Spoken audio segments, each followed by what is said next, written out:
The series starts with a boy saying that he's here again and that it feels a little melancholic as he looks up to see a floating island covered in smoke, and that he's nicknamed it the Smoke Sky Island. It has ruined Western-style buildings, and it's as if no life had ever existed here at all. He spots something, and as he gets a better look, he sees a human shadow, and a man in a firm voice tells him to go ahead and come down, as he shall wait for him at the edge of the abyss. As his eyes begin glowing, the boy feels some kind of jolt as he wakes up. Covered in sweat, he is panting, saying that he can't believe he had that weird dream again, and we finally learn that his name is Sora. As he gets told to wake up, he says that he feels like he knows that man from his dream and the abyss as well. As he's brushing his teeth, he wipes the mirror and is confused as he sees his eyes watering up. He wonders if maybe he's been studying too much lately or something, and his dad exits the shower, seeing him getting ready for school.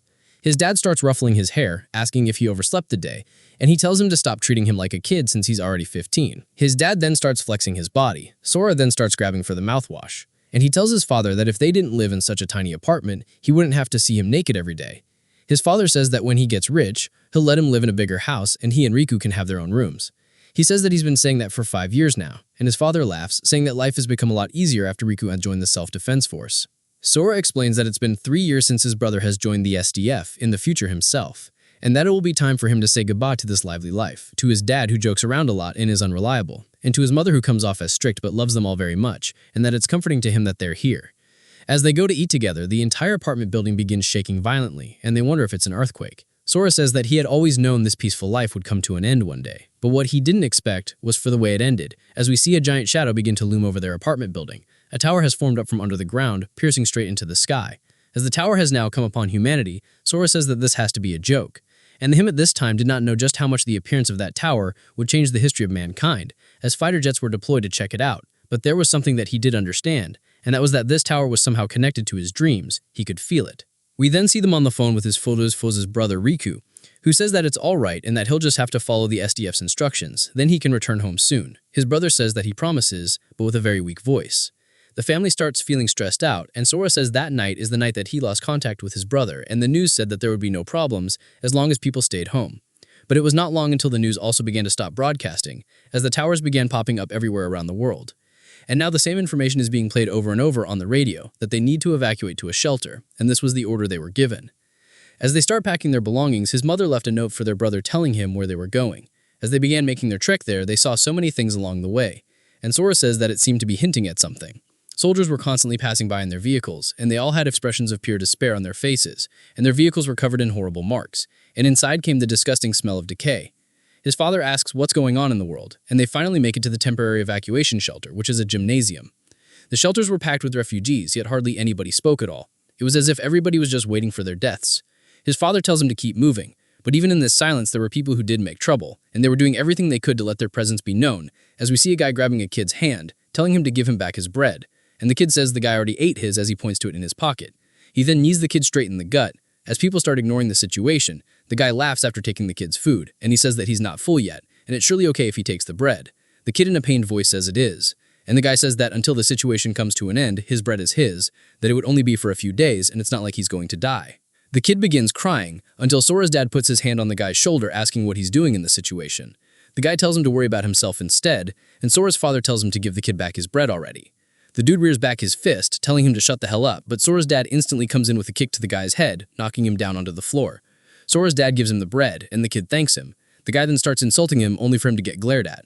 The guy clicks his tongue, realizing he can't do anything, and walks away saying that he will remember this. Sora then calls out to his father, and his father tells him to not to worry, as he'll keep an eye on that man. Sora says that even in death he will not forget that man. As he looks afraid, we learn that his name is Agi Kagawai, and he's a real piece of shit, who took pleasure in bullying Sora throughout his school life. He never caught a break.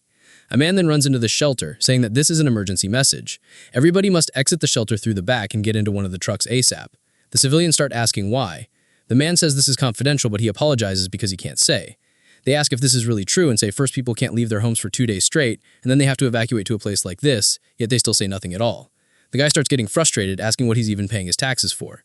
We then hear weird banging sounds and the soldier looks terrified. The soldier says they're here, and everybody needs to quickly run. The guy asks what he means, and Sora takes the initiative, pushing his father and mother towards the exit. He says that he has a really bad feeling about what's going to happen. The soldier starts putting his hands on the door to block it, saying that he can't stop them for longer, so they need to get into the vehicles immediately. The door gets kicked open as we see a group of armored enemies burst into the room, instantly slaughtering the soldier, filling the room with their laughter. Deafening the civilian screams, Sora still wonders what the hell is happening. We see Sora lagging behind as the monsters are now further into the room.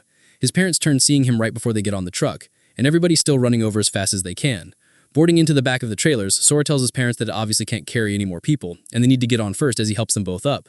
His dad grabs onto his arm, not wanting to leave his son behind, but the other people in the truck say it's already full, and if he's just going to mess around, then he needs to get off. Sora realizes that they're about to kick his parents off, so he must do something, and he decides to run away, saying that he'll get on a different truck. The next one he finds is full, and so is the one after that too, until he finally finds one at the very end, and he sees someone else instantly get into it. He starts to climb up and is struggling as someone sticks their hand out forward. Sora thanks him, and then the dude begins laughing, asking if he's really saying that in this situation. Sora looks scared, and we see it's none other than Ag saying that he's glad he came here on his own.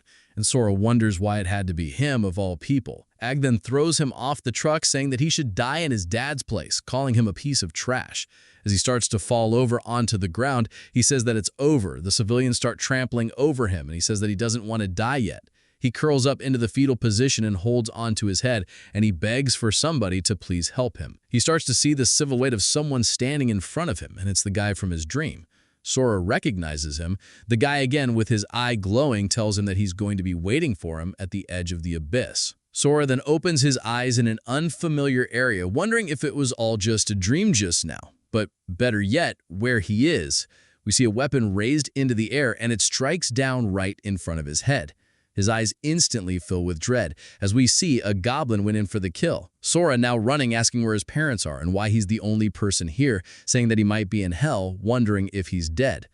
The goblin throws his axe at him, cutting his cheek. Sora sees some debris on the ground, but still is panicking, asking why the monster won't leave him alone, and he realizes that he has no choice but to try to fight.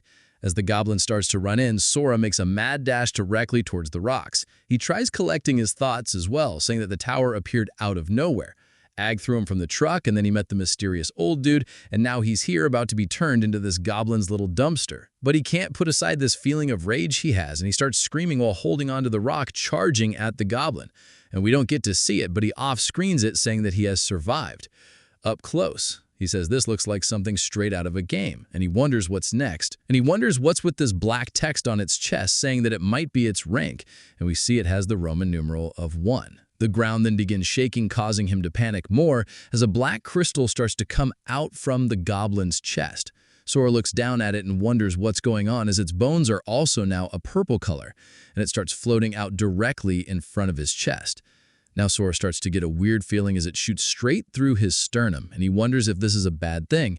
But lightning starts to form from the scar on his cheek, and as his wounds are healing, he says that's not the only thing. But he also feels much stronger, and he wonders if he leveled up just like he would in a game. He grabs the goblin's weapon, saying that there might be more of these things on this island, and it would be better to scout around so he doesn't get jumped. As he goes all around the island, he says that he ended up doing a full lap, but there were no monsters or paths that he could take. He looks off towards some ruins, saying that if he wants out, this is his only option, as we see some stairs leading down to the bottom of the island.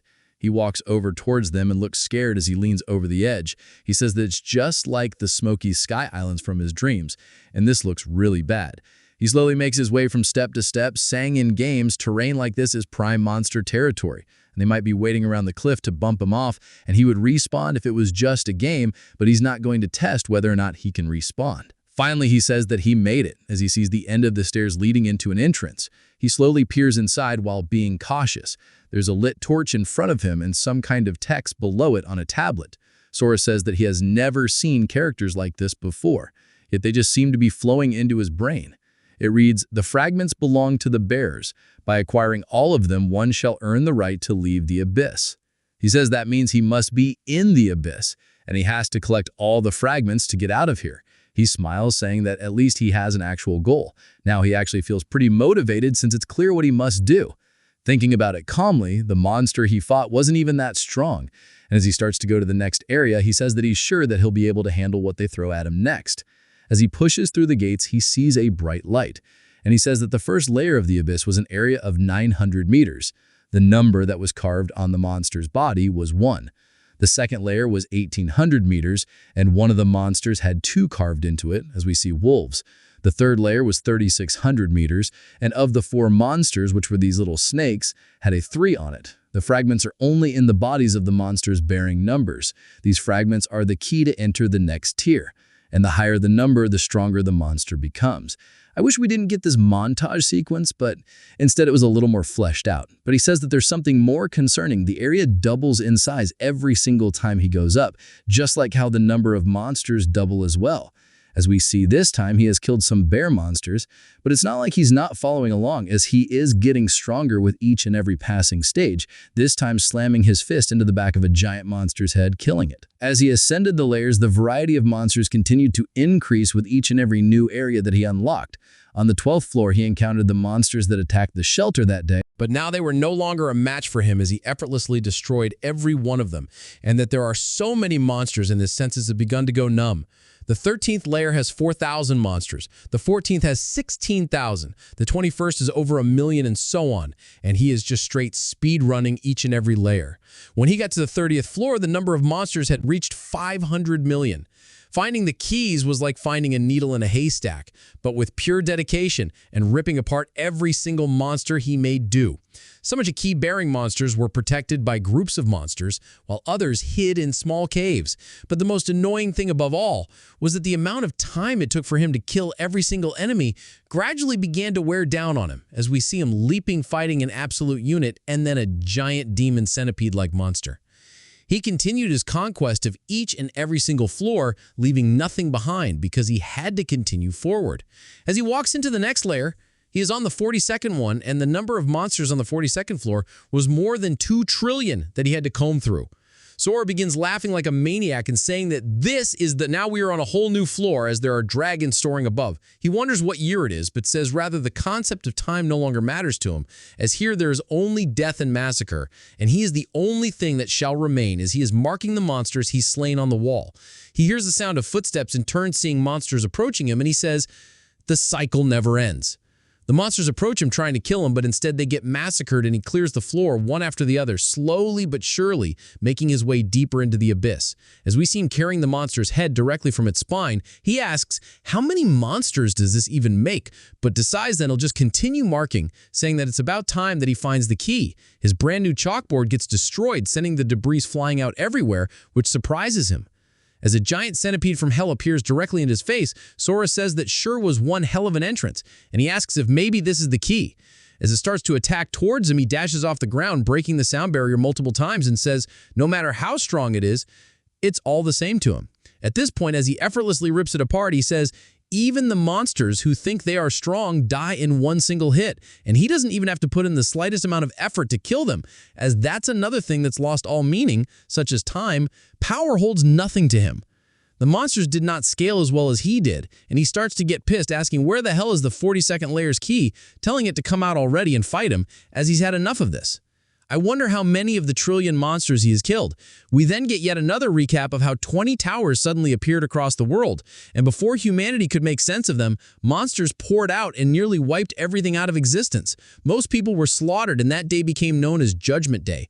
A handful of its survivors awakened to gain access to a mysterious system, and it would awaken them, giving them combat stats. Those who awakened were granted overwhelming power. Human society was rebuilt, and the awakened founded Hunter's Guild. After that, we don't get to see what happens yet, as Sora is chasing after a wolf, telling it to wait because he's trying to see what's on it. He is then surprised as he sees some chains wrapping around the wolf, and he hears somebody saying that he just used an advanced transfer scroll and they can't let that summon go through. Sora recognizes the speech as human and sees the wolf floating up into the sky towards a magic circle. Sora wonders if that's an exit and thinks about it, saying, if this is an exit, this is his only way out. He crouches down and bursts straight up towards where the wolf is flying. It starts giving him a warning as abyssal summoning is unable to transfer more than 2 living beings. It happens over and over, and Sora says that he won't let anybody get in his way, and he locks in, finding the wolf, dashing straight towards it. Back to Earth, now in a graveyard. We see a girl panicked, running away. Why the hell is she in heels?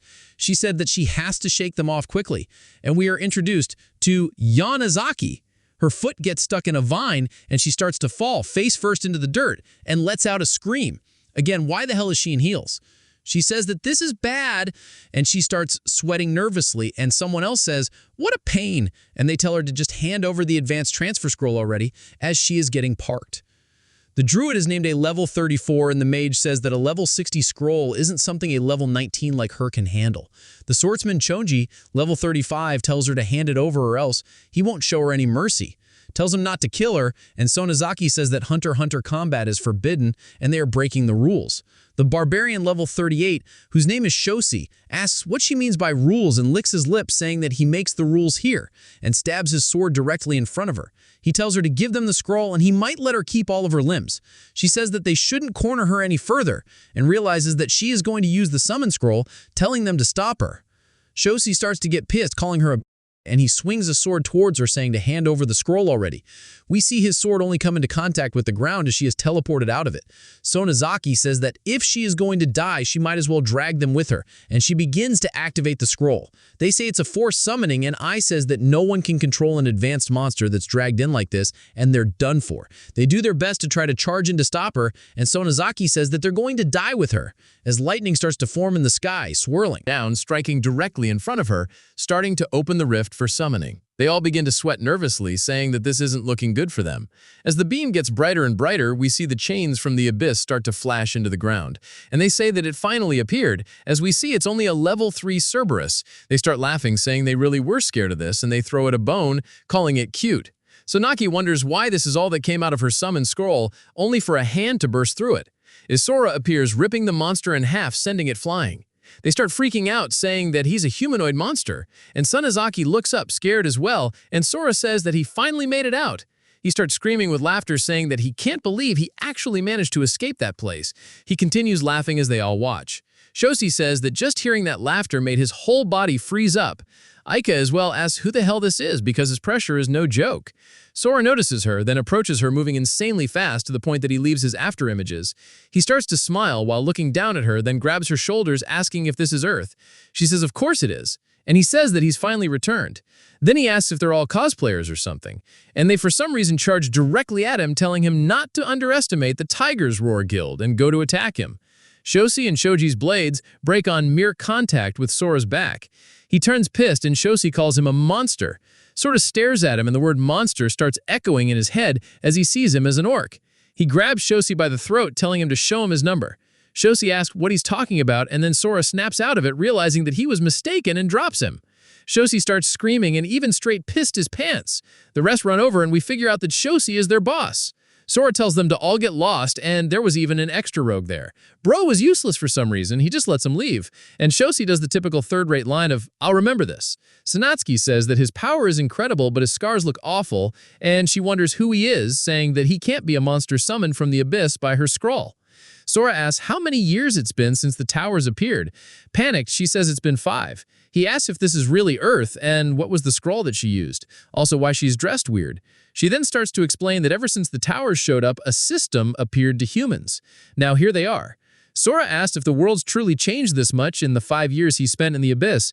She tells him that S-City was hit by the 7th large invasion and she fled from there. Sora says that's where he was born and asks what the state is of the city now. She says it's been completely destroyed, but strong people have been sent there, so they should be able to slay the monsters. Sora asks how he gets there from where they are now, and she points in the direction, and he immediately leaves. She can't believe he's going alone. She says that he sure is a mysterious man, and she needs to tell her sister. I bet she is one of the top guild masters. It then jumps to elsewhere with a third-rate villain gang, and something lands directly in front of them, shattering the ground. They ask who he is, and they say that they can sense his presence on them, all in that they will only give him 3 seconds and they need to know where he is.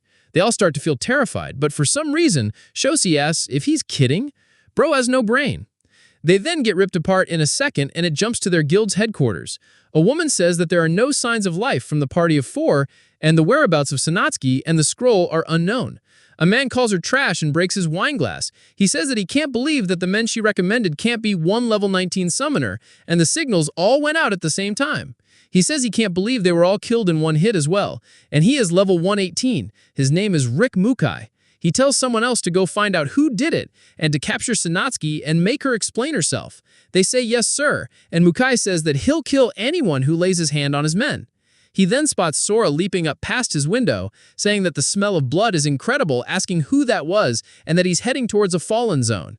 He says that this invasion is on a whole other scale, and there's no doubt that there are big forces in play, and the tower that had been sleeping for 5 years is finally making its move.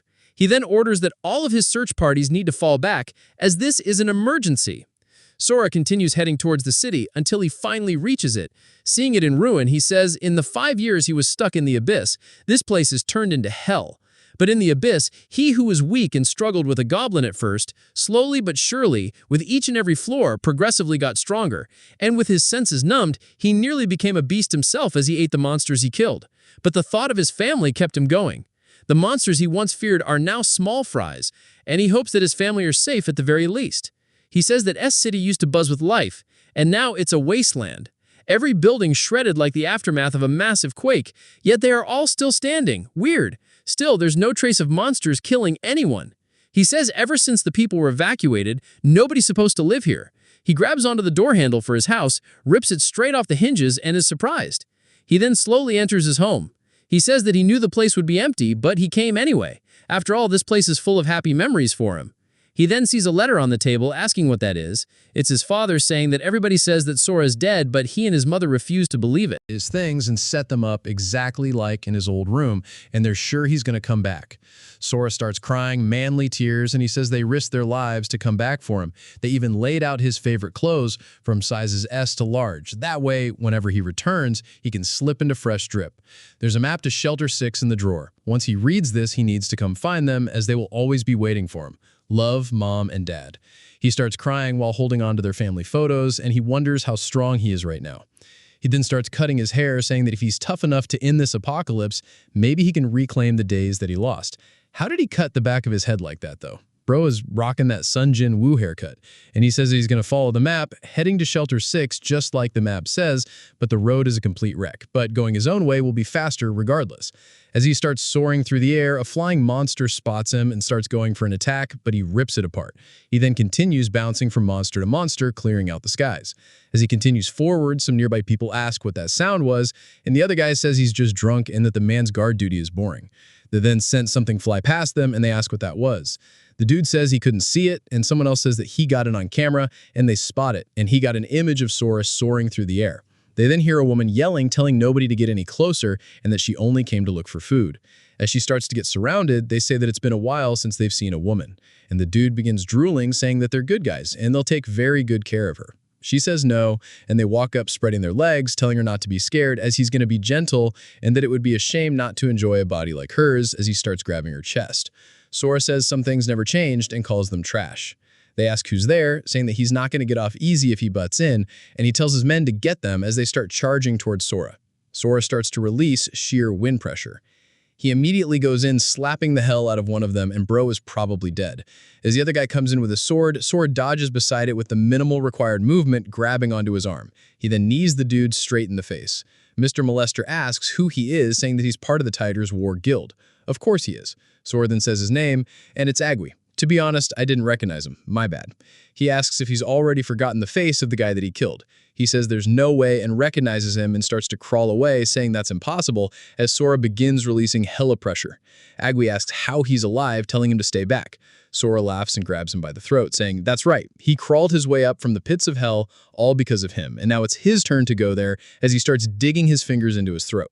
Sora says that he's going to tear off every shred of dignity he has, and this is his power now. He hears multiple voices in his head saying that they need to kill him, and that since he's the strongest, he should bend everything to his will. Sora says that all Agui has ever done is torment him in the past. All he felt was humiliation and helplessness, and today he's going to give it all back. He remembers when he asked Agui why he bullied him, and he says that it's because crushing him feels so damn good. Sora then snaps out of his rage, dropping him. Agui begins coughing while grabbing onto his throat, and Sora says that he can't become the same as him. But if he leaves him be, he knows how bad that would be because he almost graded that woman, and more people would die if he leaves him alive. He says that he tried to kill him and failed, so he won't kill him, but he can't just let him walk away. Agui asked what he's planning on doing. Sora says that for the 2 years he made his life at school a living hell, he'll give him one punch. For him constantly terrorizing the weak, that'll be another. For him trying to kill him by pushing him off the truck, that will be 2. If he takes 4 blows from him, they'll call it even. Agui apologizes, saying that it's all his fault, and if he punches him the way he is now, he'll probably die from the first hit. Sora picks him up, telling him not to worry, and starts to rear back his fist and hits him straight in the face, saying that he'll go easy on him. He then goes for the second punch, and we see his two boys are standing up now. Blood is splattered across the ground as Sora hits him once more for the third punch, and then tells him to stand up as it's time for the last. Agui begs for him to just kill him already as we see his eyes are all busted up. Sora comes in with a kick straight to his head, slamming him into the ground. Bro's eyes actually exploded out of his head. Sora says that he did a little more than that, as he amputated all 4 of his limbs and made him completely blind, and this is about right. He tells his friends to take him to the hospital and that they should never show their faces in front of him again. And as he leaps off, he says the cleanup is done, as it's time for him to get moving, and he wants to continue heading to Shelter 6. Elsewhere at the Sai City buffer zone, we see some guards saying that they'll be on wall watch duty, and they're talking about how at least out here, they don't have to actually fight monsters. Someone else tells them to stop being a wimp, and if monsters show up, they need to not freak out and fall off. They need to stay sharp because there's no telling when one will appear. We introduce the first lieutenant named Tangy, and he is a level 31 commander. One of the privates named Shuki says that this is the buffer zone and monsters barely show up here. Flag spotted, and he is a level 22 warrior. He says that they'll be fine as long as they stay alert, only for him to die in the legit next panel. They say that a monster has appeared. It is called the Child of Kraken, and it is a level 45 shell-type monster. They start to get into formation, firing towards its shells, but the bullets deflect off. The monster gets pissed, and they realize that the weapons aren't working because of the Heil difference. They ready themselves for its attack, and Tangy tells them that they all need to spread out. The first guy gets cut in half by just the first swing. His boy sees his friend flying through the air and gets pissed and starts cursing at the monster, holding onto explosives. He runs in, saying that he's going to take it down. As they give him some covering fire, making the monster turn, he's now right under it with the explosive. It raises its tentacles into the air, going to slam down, but it stops just shy of their faces, and they wonder what's going on. As the monster starts to look scared, they wonder what's going on. And Tangy asks if it's really scared or if there's something else going on. The monster then completely starts to cover up its eye and goes into a complete defensive stance. The guy says that he doesn't know what it's scared of, but this is his chance to avenge his friends. As he throws the explosive directly towards the monster, he yells, telling it to die as it explodes, causing it to start to get engulfed by the flames.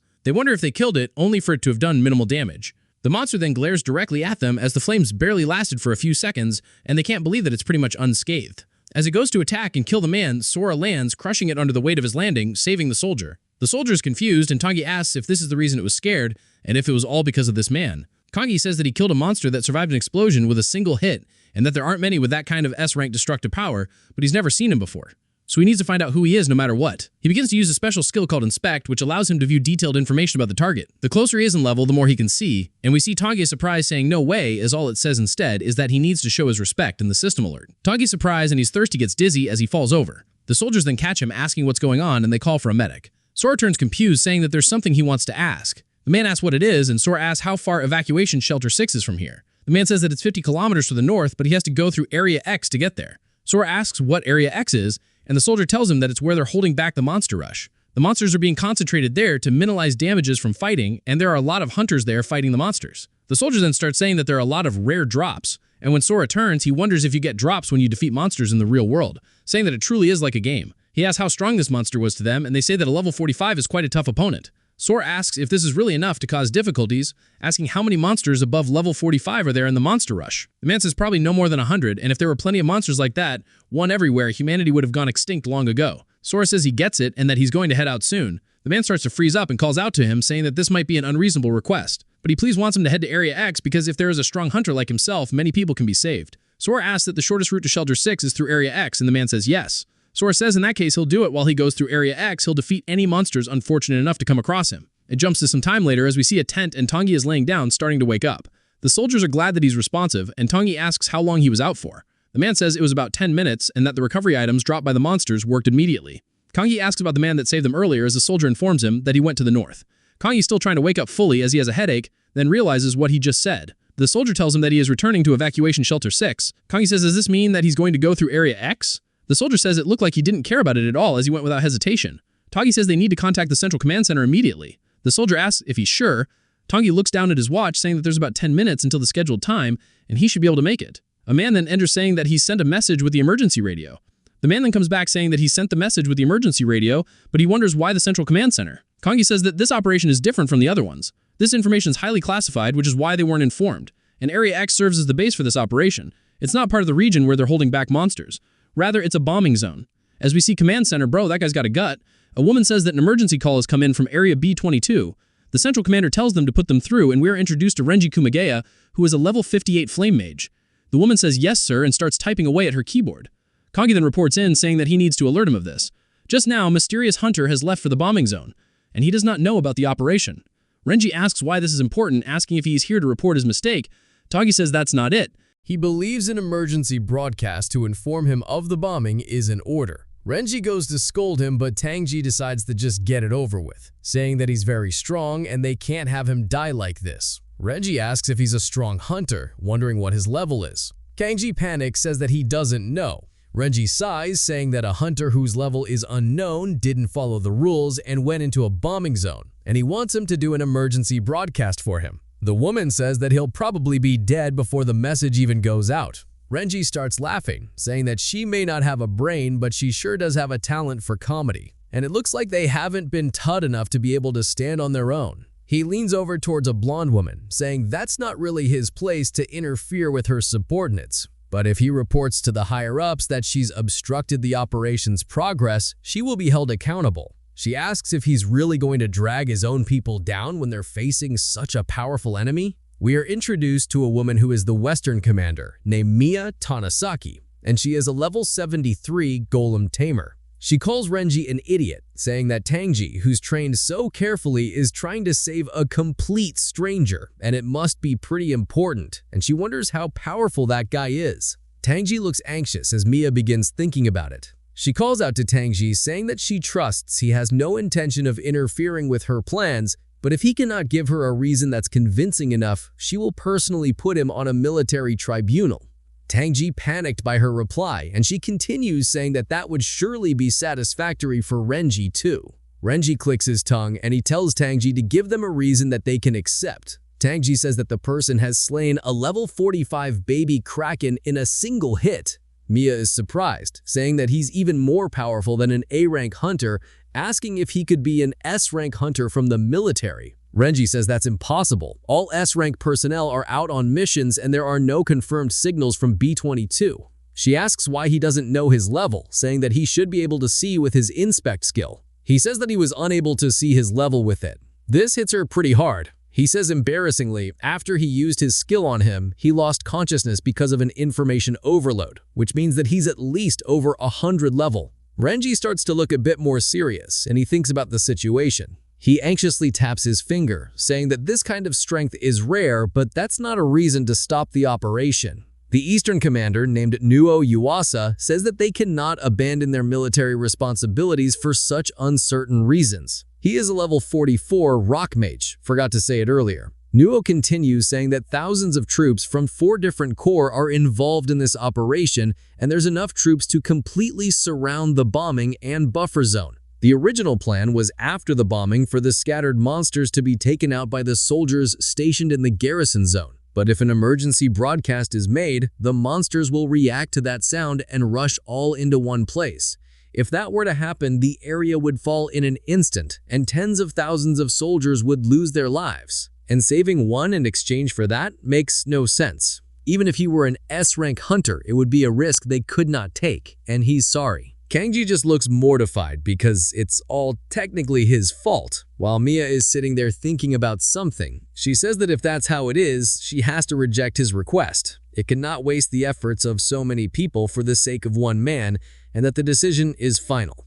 As they hang up the call, he looks down at his phone, double-checks it, and is completely shell-shocked. He then tightens his grip and is just frustrated in himself. His men tell him that he did what he could have done, and he lets out a big sigh, saying that what matters is the bigger picture. The soldier looks down, spotting his keys, and takes them off of his waist. Tangji asks what he's doing. As the man runs to the car, Tangji tells him to get back before the bombs start. The man says that there's still 6 minutes and he has time. Turns out that this guy is Shoki. I honestly thought that he was the one who died earlier, but turns out he's a Chad as he starts whipping the car away, driving at full speed directly towards Sora.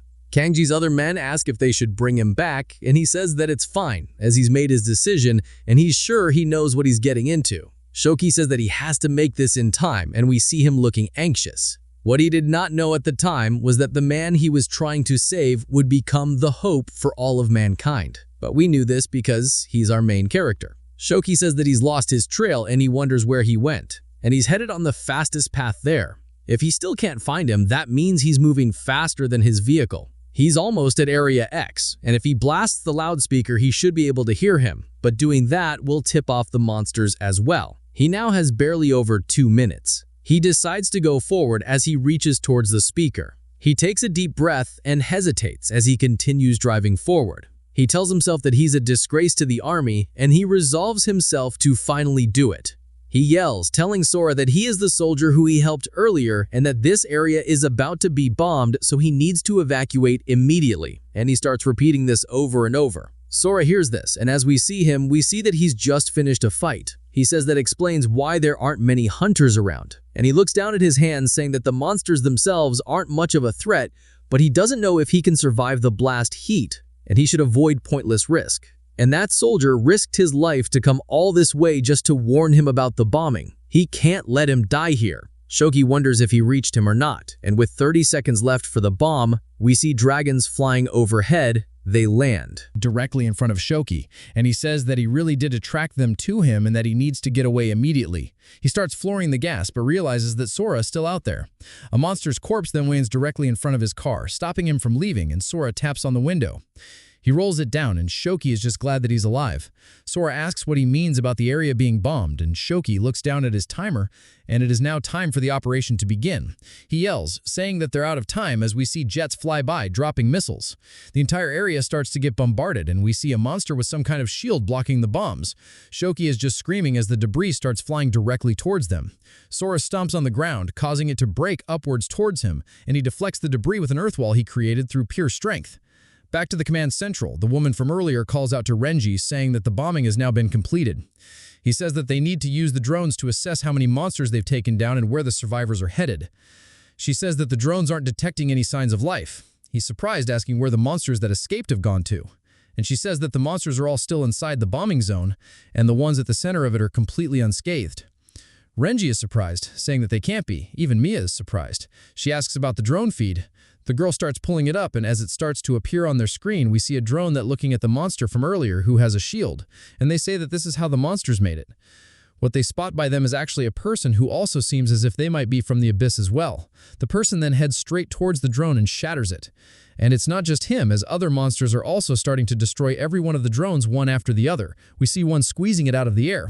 The lady says they've lost all communication with them, and Mia says they said this wave of attacks would be different, but she wonders what just happened because they definitely knew they were scouting the area with drones. Nuo is also panicked and says that they need to evacuate every soldier from the garrison area. Mia agrees, saying that they need to fully retreat and hold the walls, but the woman says they're not heading for the walls at all. And everybody is just even more confused, asking where they are going. Then she says they are going to Area B-22. And Mia says that's where the mysterious hunter went, so they need to send all of their remaining drones to B-22 now, and they need to find out what stopped the monster's advance. We see Shoki get out of the car, saying that the bombing is over. He can't believe he's alive. He starts laughing at the fact that he survived. Sora says it's too early for him to celebrate. If he's alive, that means the monsters are as well, and they're going to be headed this way. He then glances over, telling him to get down. He helps him dodge something that flies overhead. We see it's actually the drone, and Shoki wonders if the monsters attacked it, as this had never happened before. Sora tells him to save his astonishment for later, as they are now completely swarmed by the monsters. Sora says they are going to make a run for it. Surely he could just kill all of them. I wonder what he's planning. Shoki looks absolutely terrified as that giant monster with the man on his shoulder is level 90 and that there are a lot of high-level monsters all around. He says these are the highest level group in this rush and their leader is a high level, yet there's not even a single scratch from the bomb, so it's over for them and that they're all going to die here. Sora says they are both unharmed from the bomb as well, but that's not going to stop him from just beating them to death. He leaps forward, saying that he should go hide in the jeep as he starts killing the monsters rapidly, one after the other, heading straight towards the boss. The boss then starts to swing its weapon towards Sora, which is a giant mace that he catches with one hand. He looks unimpressed, but the boss is just surprised as its weapon gets pulled straight out, and Sora throws it on the ground. He then leaps up into the air and flies straight in towards the boss, rearing back his fist, coming in with a heavy-ass punch, hitting it straight in the head, blowing it clean off. As he is now standing on the shoulder opposite of the man, he looks over towards him. As he and the man stare at one another, Sora says that he could not sense his presence at all. The dude says that he has finally done it. We see that he has these weird tentacles reaching out from his body that start to heal the monster. The man says that he has found him and calls him the Seed of the Abyss. As the monster's head is now regenerated, he is smiling at him. The man tells him that he is a thief and he should give him back what is his. Sora asks what he is talking about. The man says that for the crime of taking another's power, there is only one way for him to repay, and that is for him to repay with his life. As he starts to summon a bunch of daggers from the shadows, they fly in towards Sora, but they can't even pierce him, and he grabs one to inspect it. He asks if this really is all he has, and if that's the case, he won't be able to kill him. The boss then starts to smack him, and a drone is overhead watching all of this. The robed man then senses it and looks up at it, asking if Odin's raven is watching him, but says that it's an imitation made by the humans. I did have a suspicion that the old man was Odin. Guess this must mean it's true. Sora tells the man that if he really wishes to kill him, he needs to come at him more seriously, and stabs forward directly towards where the man was standing, but it hits nothing but the boss instead. As the man has completely vanished, Sora is surprised that he disappeared, and the guy says that it sure is disgusting to be watched by vile humans, and that these low-level creations should know their place, because they are making him sick. As he extends his hand out forward, some monsters immediately start to tear apart the drones, and the man then orders the rest to take out every observer they can. In a nearby apartment complex, a man says that his drone has been destroyed, but he managed to complete his mission. The reason the monsters changed course is because of this guy, and he's the hunter who faced the rush alone. And he needs to go and inform the commander about him. He hears very loud sounds coming from the hallway as a monster bursts straight through the wall, extending its tentacles out towards him. We then hear the man screaming from far away, and the robed man laughs, saying that his servants should kill all of them. Sora looks at the man and recalls Shoki saying that if there's a strong hunter like him, many people could be saved, and how he came all this way to rescue him when he never had a reason to. Something in the car has been stalled and he can't get the engine to run. Sora grits his teeth, saying that to hunt an enemy, he has to start with their leader, and he leaps down directly towards the robed man, saying that if he wants to save as many people as possible, he has to clear out his enemies as quickly as he can.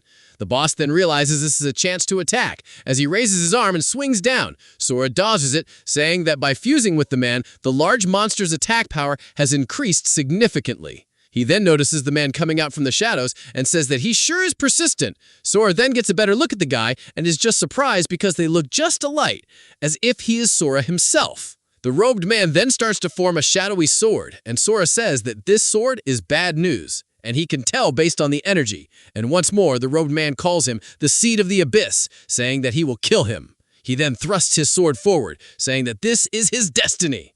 Sora rears back his fist and punches forward, hitting the man's arm, causing him to drop the sword. He then takes a hold of it and raises it overhead. The robed man looks caught off guard by this, and Sora swings forward, but the attack gets blocked. Sora says he can't believe that was nullified too, and wonders if it was just his imagination. He says that this energy surge is almost exactly like the power he felt in the abyss. The man asked if sealing somebody else's weapon is all that he is capable of and grits his teeth, looking frustrated. The man then swings his hand and the weapon disappears from Sora's hands. He says that this is the power of the abyss, and it looks like there are still a lot of uses for it that he has yet to discover, and that this fight sure is going to drag on. And first things first, he needs to get that soldier somewhere safe. He asks Shoki if he's okay with heights. He says yes, and then the car begins to get lifted up into the air as Sora tells him they're about to get flying. The robed man calls him a fool, saying that he shouldn't take the power of the abyss lightly and that the strong don't exist to protect the weak.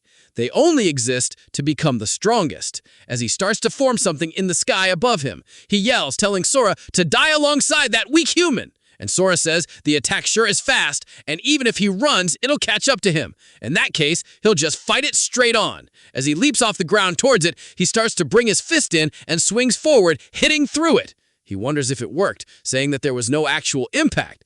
And he spots a smaller, more pure orb and says that that must be the real body. He then hears Shoki screaming and realizes what has happened, as the car is starting to get manhandled by the power. Sora tells him to get out of the car, and Shoki tells the power not to come any closer. The robed man tells him not to be afraid, calling him a pitiful lamb, and Sora watches as the car gets pierced entirely by the power. Sora starts to go check it out, seeing if he's okay, and the robed man asks if he's angry, telling him not to get so worked up. Sora starts breaking the tips off the spikes, and the roadman tells him to look, as he is even smiling, because he is using necromancy. Shoki's corpse begins to laugh, and the roadman says that watching everyone he cares about die before his eyes, that is the fate that is the seed of the abyss. Sora just looks pissed, asking if he gets off on trampling other people's dignity too. The robed man continues laughing and starts to form something in his hands before he shoots it out, saying, "There's no need to state the obvious, and it's called Obsidian Storm." As it starts flying by Sora, he doesn't even dodge it, letting it cut him to pieces. He asks if that's really the case. He then dashes off the spike where he was standing, shattering it, and says that scum like him make him sick. As he rears back his fist, he comes in with one hell of a punch, breaking the spikes and shattering all the spikes in his path. He grits his teeth while flying and grabs Shoki's body. Shoki then begins to smile at him with red eyes and begins wailing on his face. Sora looks down to him, apologizing, saying that he is sad that he got dragged into this, and locks him in the car. He then turns back towards the robed man and instantly flies into attack. The robed man tells him it's useless, as the attack just gets nullified. He says that he's just a rookie who can't even handle the power of the abyss, and he can't hope to defeat him. But he says this as he gets hit straight in the face, and we see blood fly out of his mouth as he gets sent flying off to the side. Sora says that he's the one he's going to be no match, and I think he's cleaning his fist. I'm not sure. The giant boss then appears to protect the man, as he is still saying that's impossible, wondering how he actually hurt him. Sora tells him that people grow, calling him an idiot. The roadman realizes that this is bad and gets back up on his bodyguard as Sora is flying in. The robed man says that just by seeing his move, he's learned to control the power of the abyss, asking if that makes any sense. But he doesn't see Sora anywhere, asking where he is. Of course, Sora is now coming in from behind. The man turns, spots him in time, and leaps off the boss's shoulder, creating some distance between the two of them, saying that he's tougher than he thought. Sora says that he might escape from him, but he wants to see the boss escape this, as he swings his arm down, cutting it in half. As the attack even shatters the building behind him, the boss begins to heal itself, using the powers from the abyss. Sora says that he recognizes this technique now, and that he's going to aim for the real body's core.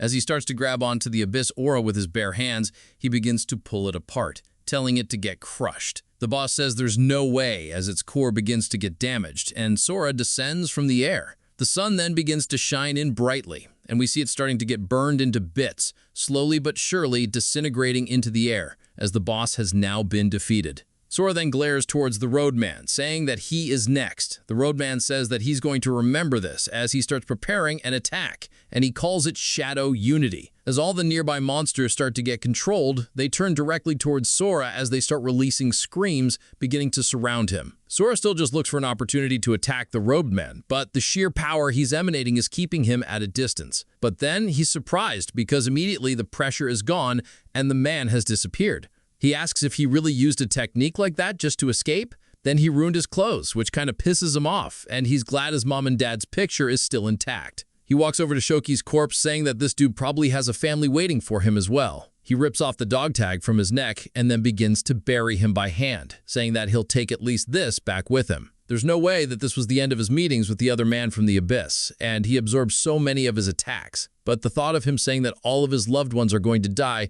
sure does piss him off. And he can't let him go to the evacuation shelter first because he refuses to let his family get murdered. He starts dashing off, saying that he needs to get there as soon as possible, and he's so fast that the sound barrier gets broken. But one of the drones is still intact, laying on the ground. It then starts to hover into the air, and Mia tells everybody that they need to investigate the area carefully and make sure they don't miss a single thing. As they start exploring the ruins, one of her men says that the monsters, but she cuts him off, as she already knows because she can see it in front of her that all of the monsters have been defeated already. She tells him to check the drone data and report any and all information. She says there are clear signs of a battle and that the strong hunter that Tangy mentioned not only survived the bombing, but also wiped out the entire monster rush. One of her men yells, telling her to check this out, as the SD card on the drone is still in good condition and that they can visualize the data. She walks over looking at the tablet, saying that she can't wait to see what's on it. She sees Shoki and Sora, saying that must be the hunter that was mentioned before. The soldiers continue exploring the area until one of them enters where the boss died, as we see the building that was split and he sees the drops. One is a special energy potion that permanently increases the user's magic power. There is also an A-rank weapon and a cube that is unable to be identified. One of the other soldiers asks what he found, and he immediately covers up, saying that it's nothing. They tell him not to lie to them as he leaps down. He asks if this was dropped by the Rush boss, as they look like rare items, and taking what he obtained by the unit for himself is a crime, saying that surely he knows what he has to do. The guy looks down at the items asking how they are meant to divide it. The guy says the only thing he wants is the cube. The dude says no way. A box like this is bound to have a legendary item. The guy grabs his shoulders, telling him not to get the wrong idea, as he has no choice. He takes the box as the man walks away laughing, saying he has finally obtained a golem relic.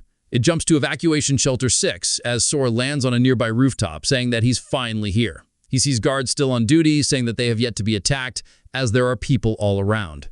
As Sora walks through, some of them look confused by something as we see Sora walking through, getting everybody's attention, as they can't help but stare. Sora says that he doesn't feel the robe man's presence anywhere near. Rather, he doesn't feel the presence of anyone strong at all. But if no strong person is here, it'll be destroyed sooner or later. He stands before a man wearing a blindfold and wonders if he's blind. The dude says that he is really dense blood and must have come from outside. Sora says that's right. The dude laughs, saying that's a relief then and that he should rest assured, for he means no ill will. He only wishes to buy information about the outside world from him, and it would mean a lot if he possessed the information he desires. Sora wonders if this is the currency they use around here, saying that if it's something he knows, he'll do it. The dude says that he's glad to hear that, and Sora says before that he wants to ask something. He wonders why a monk is calling him his excellency, meaning he must be fake. The dude laughs, saying that he's seen right through it, and the outfit is just a hobby of his. Sora asks if this means he's not actually blind, and the dude laughs, and Sora says this dude is troublesome. The dude says that he recently contracted an eye disease and starts to take off the blindfold. Sora says that he can tell even with his eyes covered that that's a terrifying light, and he must have some reason for concealing his power. And it looks like a wolf in sheep's clothing hiding in the shelter. He asks what he would like to know. The monk says that it's finally his turn to ask, and he'd like to know what's happening outside. Sora says they've gathered armed soldiers at the walls, and they must be gearing up for battle. He's sure the general public didn't notice this, but he heard explosions, asking if he knows what happened. Sora thinks about it, saying that he's not honestly too sure. He was on an errand outside when he heard a blast from the southwest, and he was so freaked out he dropped his letter and had to use his shirt as a map. The dude asks if that's really so, and plays along with him, saying that he's also hiding his power. He thanks him, saying that he's been a huge help. Sora tells him not to mention it, and he can't believe the dude's heading in such a vague direction all by himself. He wonders how many fighters of his caliber are here, because he doesn't really want to make a scene. Besides, they're letting someone as suspicious as himself wander freely, and maybe humanity's guard is down because they're all facing the same enemy. He heads to a department store, and they tell him to come again later. He says that he bought some new drip with the clothes that the monk gave him, and now it's time for him to finally find his parents. As he begins looking around, he says he should do it the old-fashioned way, and he taps on a girl's shoulder, asking if she recognizes the couple in this photo. She looks surprised and immediately walks away, panicking, saying that she doesn't know them. He says her reaction was like she saw a ghost, and he wonders if everyone here is on edge. He sees some dude barking at people in the street and says that he'll ask him. The guy calls out to Sora though, and Sora asks if he has a problem and glares at him. The dude says that it seems like he's not from around here, and he can't believe he's hitting on people with a picture in the middle of the night, asking what era he thinks he's in. Sora holds up the photo, asking the man if he knows who they are. The dude says that he can't believe he's hitting on him too, and then asks why he has a photo of them. Sora asks if he knows who these people are, and the dude asks what his relationship to them. Sora informs him that they are his parents. The guy looks at Sora and then back at the picture of him as a kid, asking if that's really the same person and if he's here to make fun of him.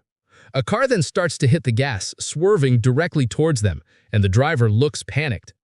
The truck collides with Sora, but of course, it doesn't even make him budge. The guy just turns surprised as Sora is completely unscathed. He tells the dude to repeat what he just said. Panicked, the guy says that he must be really wanting to meet his parents and tells him that if he goes straight down the road, he'll find their home. Sora thanks him and starts heading down the street. The dude tells him to take care and waves him off, and then runs away saying this is bad as he needs to gather everybody. Sora can't believe that a thug knows where his family lives, and he says, come to think of it, his dad was kind to anyone he met, and his mother was the same. Nice people like them just get taken advantage of in this world, but it's fine since he's here now. He makes his way to the end of the road, saying, this must be the place, but it's really grand, and he wonders if they really live here. He says, with so many people gone, there must be tons of empty houses. He knocks on the door and hears his father's voice asking if they're done with work for the day. His dad then opens the door, welcoming them home, and sees Sora. But Sora is just confused because he sees his father in a butler outfit, asking him, who the hell is he? Sora says it's him, and his dad is just confused, until Sora tells him his name, and his dad starts to look like he doesn't believe it. We see them both sitting at a table together, and his mother enters, apologizing for keeping them waiting for so long. She asks if they've still not said a word to each other. And his father says that he can hardly believe it, because he's a completely different person from the Sora they used to know. And at a time like this, there's only one thing to do. Sora looks nervous, asking what it is, and his father says that it's an exchange of secrets between a father and his son. He doesn't want to expose himself to his wife, but if he can't give him answers, he won't walk away unscathed. And if he says anything even slightly suspicious, then he should be dealt with, as he looks up towards the ceiling. We see a man saying he understands. Sora also notices the henchman saying that he's still very wary, but with security this tight, he can relax. His father asks if he's up for it, and Sora says the henchman should take care because he's about to hear things he shouldn't. Sora says every weekend he'd take cooking classes with the homemaker support group. His father is surprised, asking how he knows this. The henchman can't believe that he would do such a thing. Sora says on top of that, he'd sneak off every week to the ballet classes. The henchman also can't picture that either. His father begins glaring at the henchman. The henchman realizes that he is in a bad spot. The room gets awkward, and his father says that may be true, but he doesn't have to be his son to figure that out. Sora says that he can tell him something about their family. His father asks if he really knows, and Sora says, of course, telling him not to say that he didn't warn him. His father, sweating bullets, tells him to go ahead, and he points toward the sword, saying that they are just replicas. The henchman wonders what he means, and his father tells him not to be ridiculous, asking if he even has proof. Sora says, of course, as he walks over, saying that the hilt has his brother's bite marks on it. The henchman thought that it was from when the family head had his hands bound and he bit down on the blade and killed 38 people. Sora starts to unsheath it, and the henchman says that he talks big, but his real goal is to catch the family head off guard and finish him. Sora starts to put the edge of the blade to his palm and starts making it collapse, saying that it retracts too. His father calls him an idiot and gives him a big hug, saying that he thought that he was dead. Then he starts crying, saying that he can't believe that his son has finally returned, and if only he'd known what they've been through. His father says they scoured every landmark for intel on him, and before he knew it, he ended up as a boss. And now that very boss is bawling his eyes out, and this sure is pathetic. Sora then asks to get the dude out from the roof, and the henchman is just surprised, saying that the family head has lived his whole life under a rain of blood, and he's never witnessed anything like this. He can't believe that he saw the family head who cherishes honor above all in such a state, and he needs to get out of here before he gets killed. Sora bursts through the ceiling, grabbing onto his leg, and the henchman tells him to wait, but Sora says that his father wants to speak to him. Sitting now very awkwardly, Sora's father tells the guard, who he learned is named Ochi, that he has the loosest tongue of all the guards. Sora warns him that if this gets out, it will be on him, and Sora's father also agrees while laughing. Ochi says that he promises he won't say a word, and they start glaring at him. Ochi says that there's no doubt about it, they're definitely father and son. His mother tells him not to threaten him, and Ochi starts to give her puppy dog eyes, and he looks so happy, but she also warns him not to say a word, and he says, of course, while bowing his head. Sora's father says he's so glad he didn't talk about him farting or snoring while he's sleeping, and she asks why he brought it up. Then Sora says it's just like the old days and that he finally is home with his family once more. There's then a knock on the door. Sora turns as the dude bursts through the door calling out to the boss. And it's the guy who gave the directions, and he's warning him that there's a white-haired guy looking for him. He then already sees Sora sitting there, and Sora asks if he's talking about him. The guy begins to panic, then freaks out, saying that it's him. He says that he might be strong, but they have many people here, and we see him shaking. He then asks if he's planning on doing something to his boss, saying that he must be from the Tiger's Roar. Still shaking, Sora grabs his knees to stop him and then glares at the dude. He then tells his dad to introduce him to his men. His father says that he's a son who has been missing for 5 years and finally returned. He goes to tell him his level, but he has no idea what his level is and begins to stall. Sora tells him that he doesn't actually have the system. They ask if he really survived in the Fallen Zone for 5 years without the system. Broccolihead says that if he doesn't have the system, then that means no matter how hard he trains, he can't get past level 10. Some of the men say that he kept calling him strong, but he's just a beginner without the system. Broccolihead laughs, saying that he must have been mistaken, but recalls him getting hit by the truck, saying that if he was just a beginner, it would have hurt him. Sora thinks about it, telling them to try to see his level with their system. Broccolihead thinks about it as well. Bro does not have a thought going on upstairs and says that's right since he doesn't have the system. He obviously doesn't know how the basic information works. If you have the system, you can see the levels of monsters, but you can't see the levels of other players without the inspect skill. His father says that the inspect skill is rare. Not many hunters have it. Broccolihead says that the boss has it though, and Sora tells his father to take a look and he wishes he could get some information about the abyss. A little later, we see them all gathering around to see what his level will be when his dad opens up the stats and Sora asks his mother if she wants to check. She says more than that, she just wants to be by his side and she already knows anyways. We see Sora's dad and all the men surprised and he says no matter how much he tries, I get the same result and I can't see anything about his level. His father says there could be two possible reasons for that. Either this is because he has no system, or his level is way too high for him to be able to see it. The men look genuinely surprised. His father says that even when he doesn't have the system, he can still see his name. But what's more, he survived alone for 5 years and he'd be dead by now if he were a beginner. So his level is just beyond his perception, and he asks what he's been doing for the last 5 years. His mother says that they should just be happy and that Sora is a strong child and he must have gone through a lot to come back to them. Sora's touched by how much his mother cares for him and he recalls the countless years that he spent in there because it was definitely longer than 5 on the inside. He begins tearing up and tells his mother that it's fine as he's back now, and he tells his mother to stop crying. His dad begins tearing up as well and tells the men to leave to give them some time, and he needs to get out of here since they've been reunited after so long. As soon as they leave, his father leaves as well, closing the door, asking where the others are because it's been 2 hours and they're not back. Back to the room, Sora asks his mother where Riku is and says there's no way it's bad news. She says that he's fine. He doesn't come home often because he's in the military, but since he's back, maybe he wants her to call him, as he's been fighting on the front lines all this time, almost as if trying to avenge him. Sora says that he hasn't seen him in such a long time, asking if she has a high-ranking position here. She says that she has a status, but the reason they trust her is because she is a cleric. She's a healer with many abilities, capable of providing great support and even prophecy. He says that if she's a cleric, maybe she can see what's going on with him. She says that she doesn't have the ability to see skills, and then he asks how she knew he'd be back. She says that she already mentioned it, how she has the ability for prophecy, and she knew he would definitely be back one day. Sometime later at the front gate, there's a knock and a dude opens the door asking who it is, only to see a man with an X on his forehead, and we learn that he is the vice chief. Sora's dad opens the door welcoming him back, and we learn that he is the vice president of the United Guilds. His name is Jiro Washima. Sora's dad asks why he has such a long face and if something happened, as he had someone look into this behind the scenes asking what he found out. He says that Tiger's Roar is related to the army, as he had suspected. They turned in the monster carcass to the army like always, but this guy with a notebook started nitpicking during inspection. He made a bunch of excuses and only gave Him half the points and reported the full amount to his bosses. Upon checking, all the disparity led to Tiger's Roar. Sora's dad says he can't believe that happened.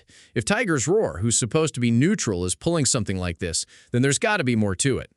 But they can't just sit back and get trampled on, as that would affect the town's future. He tells Jiro to go rest and get some good food, and he'll head straight over to Tiger's Roar later and straighten this out with them. They've got to show them that the United Guild isn't that naive. Sora thinks about it after overhearing it, saying that thanks to the Black Shard, all of his abilities went into overdrive. It's not just his strength either, and his senses have become sharper, so he can hear things very far away. It looks like Tiger's Roar is all over the place. As his dad's going to negotiate with them, he's a little worried. Sora opens the door and spots his father and Jiro, and he tells him that he's coming with him. Broccoli wonders if he's really planning to get involved in this mess, but this may be their chance to see his true powers. Jiro just has no idea who the hell he is, asking Sora's dad. He says that this is his son who went missing in the Fallen Zone for 5 years. Jiro asks what his level is, and Sora's dad says that his son actually does not possess the system at all.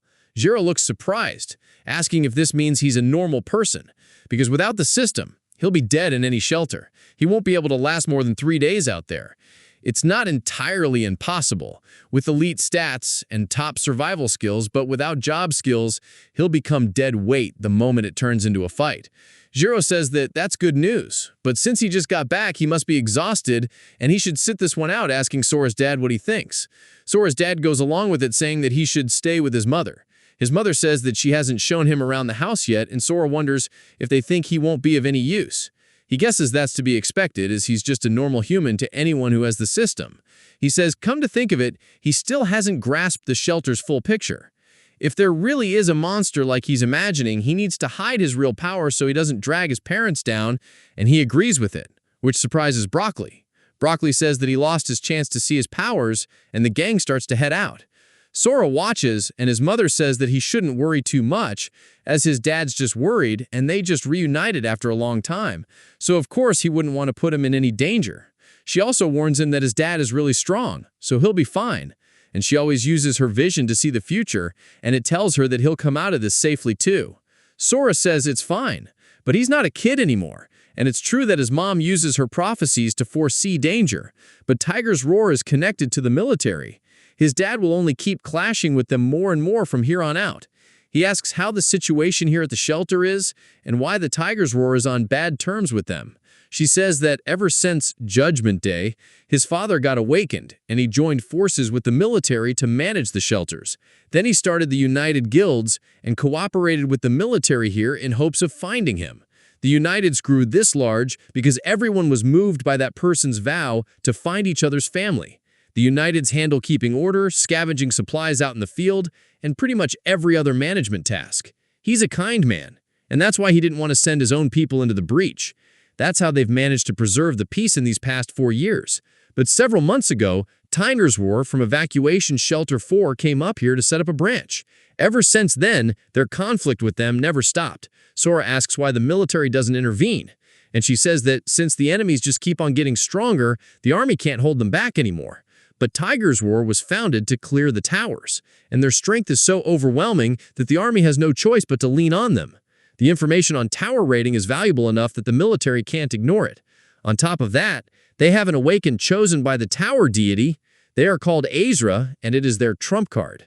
Sora asks what a tower deity is, and she says that they are the lords of the tower. Their power is practically equivalent to a god's for humans, and if you pass the deity's trial, you become an Astra and are bestowed with divine power. They are considered God's messengers outside the towers, and they also become guardians within the tower's walls. Tiger's Roar currently has the most number of them, and since each Astra harbors an absurd power, they swallow up every neighboring guild in no time. His father's guild is beloved by the locals, but they have never cleared a single tower.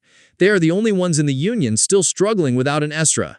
Sora says the situation sure is pretty bad, and if people love the United Guilds, why do they behave like a Yakuza group? She asks what he's talking about, saying that's all just the preference she decided on. Sora can't believe that his mother had this kind of side to her. She asks what does it matter since everyone is happy and full of energy? And since you're tired, he should go ahead and have a nice bath, and then he should call her if he'd like to have his back washed. He says that he'll do it himself. She tells him he really has grown up and leaves him in his room. He starts to focus on his senses and says that she's actually gone, and he had no idea the situation was this serious. He still can't help but worry about his father, so he leaps out the window and his mother watches him do it, saying that he told him to rest and that children can be such a handful sometimes. We finally learn what Sora's father's name is, as it is Sakia, and he was heading to the Tiger's Roar Guild with members of his own guild. Sora was watching from above, seeing that everything but the center is pitch black. And that's a good thing because it's easier to find this way. He spots it, but then starts to feel dizzy, wondering what's going on. He says ever since he was strengthened by the fragment of the abyss, he never even caught a cold. He then hears that guy's voice telling him that he won't let him run away. Sora looks around wondering where he's hearing it from and asks if he's hiding his presence because he can't sense him at all, and that means that he was in Shelter 6 after all, and he starts to feel dizzy once more. He hears the voice saying that he won't let him run away, and it's all because of his soul, as he's already marked in. Sora sees the dude and punches behind him where his head was, but it's just an illusion. As the guy continues repeating the same voice line, Sora asks if this is what he means by marking his soul, as the man continues cackling. They then start shining spotlights up on the roof, asking Sora what he's doing here at this time of the night, and he says that he shouted too loud and they noticed him. He then dashes off, saying the illusion has disappeared. He lands on a nearby roof, saying that it's back again, and he wonders if it disappeared because of the light, and he wants to give it a try. He heads out onto the street, standing under a lamppost, and he says that he thinks he gets it. If he stays in the dark for 7 seconds, the soul marking gets activated and he gets dizzy. As he loses his composure, the dialogue changes. As he starts imitating the guy one for one, Sora gets embarrassed because a woman spots him, saying that only he can see his face. He says when he walks under the light, a screeching noise starts ringing in his head, and after a while the marking disappears and he stops seeing him. He wonders if the reason he didn't experience this before was thanks to the sunlight and lights in the house, saying that must be it. But maybe he can find his location through this marking, and he could launch a surprise attack anytime, so he should keep his guard up, and he needs to find his father. He starts walking around telling it to shut up as people give him judgmental glares. As he continues walking down the street, a car passes by him, and he says that he doesn't appear when there's light. And it's as his mom said that the United Guilds are no longer of any use to the military and that his dad could be in danger. He doesn't know how many strong people there are in the shelter, but there's no way a military allied with the Tiger's Roar Guild will be standing quietly. And there's a big chance they'll try to destroy his father's guild, and in that case, he'll protect his mom and dad, even if it means killing everyone. He then stops moving, wondering if they can really just go back to the peaceful days they had before. He spots a group of people in front of him, saying that it looks like he's reached the place, and he wonders how his dad will do the discussions. He recalls his father saying that when in conflict with someone, violence should be his last resort, and these are words that his father always told him. Sora says that he understood, and he wonders if he's going to wait until the last moment to resort to violence, even now. He is then surprised by something as the men start yelling, saying that it's starting to get out of their way so they can see as it's been a while since the boss drew his sword. The last time he left nearly a 20-meter-long scar on his opponent, as we see his dad charging up for an attack. His father's eyes then glow red as he calls out to someone named Sucha, telling them to come out and face him like a man as he swings his blade forward, cutting a building straight diagonally, causing it to explode into tons of pieces. His father sure is a Chad. Jiro is there while the men are cheering, and Sora is just surprised that his dad is so strong. Sora's dad then sheathes his blade. Sora calls out to one of the men, asking if the boss has always been like that. He asks if he doesn't use violence as a last resort. They say that he did say that at first, but back then he still believed the military would fix things. A lot of things have happened since then, and for the military, as long as the hunters are doing their jobs and the civilians aren't starving to death, they don't care about a few fights. They're not going to bother with managing every little fight that breaks out. That's why resolving things with their fists is the quickest way. If you can win a fight, there's no need to talk. And if you can't win, then talking won't help anyway. Basically, hit him first and then talk it out. Sora says that from what he saw of the monk, the strong usually avoid making trouble. Maybe he's misunderstanding it. Or does that mean that you can rampage as much as you want if you have as much power as his father? Or maybe that he was just blindfolded for the sake of it. We see the monk watching from above as he's staring at the boss that Sora killed, and we finally get to learn his name, Yukio Shuinji. He is a level 75 Archead, and he has an ability called Keen Eye. He says a level 90 boss looks like it's been torn apart without any burns from weaponry. It's scary how there are still so many strong people out there, so they should act with caution. He puts his blindfold on and his level gets downgraded to 45. Back to the building that Sora's dad just destroyed, a man starts yelling out for him, calling him a bastard, and wonders if he thinks things are the same as when the evacuation shelters were built. His father says that things certainly have changed, and that annoying bastards like him appeared and he should have killed him back then. The Ant-Man asks if he's scared or something, and Sora's dad says that he can't just ignore that as he starts to unsheath his blade once more. The man looks surprised, saying that he's provoked him enough, and the guy he's relying on should come out already. Asking if it's still not enough, he begins shaking, calling his dad a coward, telling him to draw his blade and that he's going to become fuel for Tiger's Roar. Sora's dad then starts to unsheath his blade, charging forward. The man raises his shield, and we even see the image of an angelic woman appear behind him. The Eye-Man smiles, saying that he took the bait. He yells, saying that not one step closer. We see the guy with the clipboard that Jiro mentioned appear, saying that he's got some nerve starting a fight in the shelter. Introduced to Usuyo Samu, a level 63 assassin. The man recognizes him, asking why he's here. Sora asks if that is the soldier who is supporting Tiger's Roar, and if this is a coincidence. He can sense a lot of people in this building, and he's definitely here on purpose. He then starts to walk forward towards Sora's dad, and he wonders if this is also the man backing them. Usui says that, according to Article 15, dueling in shelters is forbidden, and that the offenders may be punished with imprisonment of 15 days, or even face the death penalty. Asking him if they will be following their instructions, Sakuya realizes that this was their plan to provoke him, and then when he strikes back, to use the law to get him arrested. Then he's not worried about his corruption being exposed, and he can't believe that he's being framed so blatantly. Once he's imprisoned, they can extend his sentence indefinitely and even make him disappear. If they lose him, his guilt will be crushed, and the others will be beaten immediately. He wonders how the military is going so far to disrupt the balance, asking if there is some power struggle going on. He doesn't know what he's after, but he can't admit to any crime. He says that he is mistaken and that they were not dueling at all. As someone supporting the United Guilds, he cannot admit to a crime without any evidence.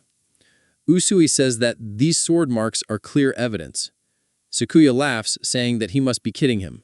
It might be evidence, but it is evidence that he was trying to renovate the building, not start a duel.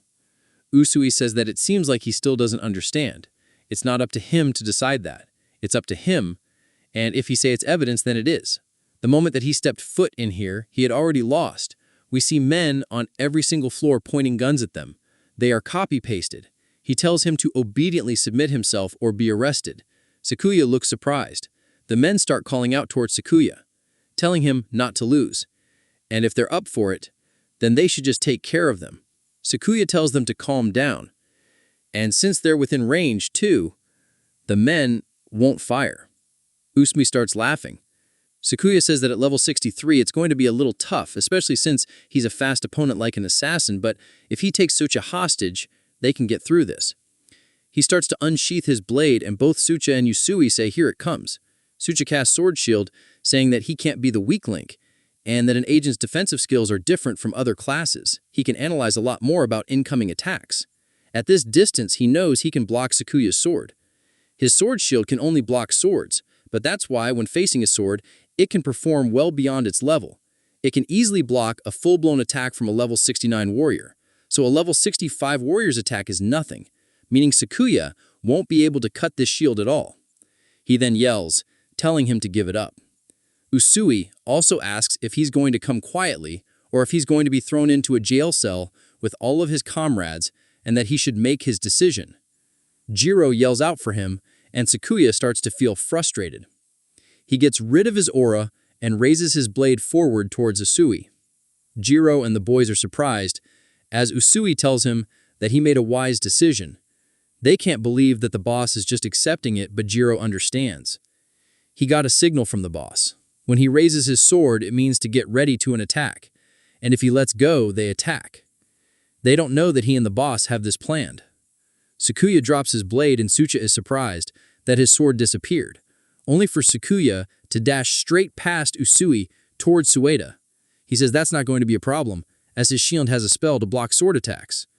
Sakuya starts to re-ammon his blade, and Sucha is just very confident, saying there's no way he could break it. Jiro starts to extend his hands forward, and we see rocks flying out of the ground and begin to coat the tip of Sakuya's blade.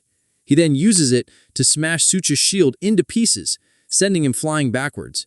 He says that they made a hammer instead of a sword, so his shield was instantly nullified. Sakuya throws his sword away and reaches out towards Sucha's face. Usui turns, saying that he knows what his goal is, and that if he lays a hand on him, he'll be executed. Jiro then tells him to stop as he clenches his fist, creating a wall of rocks to stop him. Usui realizes that it's not going to be as easy as he thought. Sucha tells his men to kill Sakuya since he's gone insane, and they start firing towards him. Jiro then points his fingers upwards, creating a barrier around Sucha, closing him in and blocking the bullets. Sakuya says that if they can just stop him from moving, they can retreat. He's still reaching his hand out towards Sucha, but in an instant, Sucha gets vanished away. Sakuya looks around confused, and Usui says that stone jail his ally created trapped him in the shadows, and he marked the lingering magic on his shield. With that, he has met the conditions for his assassin skill, Shadow Trance, and without his hostage, he is now lost, as Sucha is beside him now. Usui says it's time to end this, and gives his men the order to kill Sakuya. Sakuya is surprised, and so is Jiro. The soldiers ask if he's serious. Usui asks what they're so surprised about, and Sora then appears directly behind him, saying that he too would like to know what they're surprised about. Usui wonders who he is, asking if he managed to really get behind him, even though he's an assassin and he doesn't know who he is. But he's definitely an enemy, and that the person who makes the first strike wins, so he's got no choice.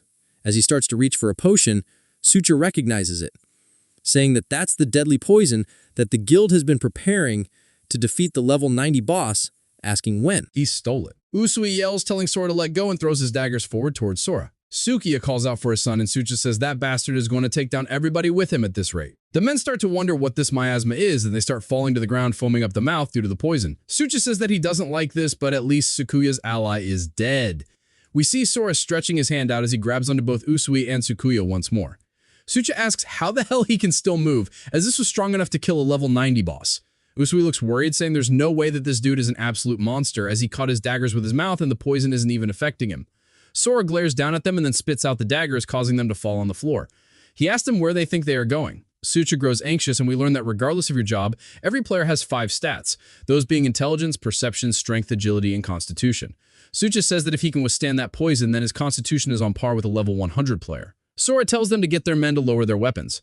Usui grits his teeth, realizing that he has no choice but to fight back. He tries an attack on Sora's knees. Nothing happens, so he jumps up off the floor and grabs a hold of his arm, telling him to shut up. Sucha smiles, thinking this is their chance, saying while he's busy breaking free from that joint lock, he's also going to attack.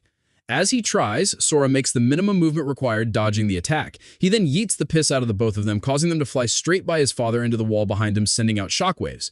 As his father, still withstanding from the wind that was sent past him, turns around, he is surprised only for Usui to start fading out, which Sora instantly glares behind him. Usui says that even if he's strong, he doubts he can react to his shadow trance as he stabs Sora directly in the back. But the blade doesn't pierce through his skin at all. Usui now realizing he's in a bad situation because not only did the attack not work, but his knife can't be pulled out. Sora goes for a spinning back fist, which Usui dodges under. He then creates some distance while Sora grabs a hold of his knife. Usui says that not only did he dodge the attack, but just the gust from it itself almost broke his nose and that he needs to retreat.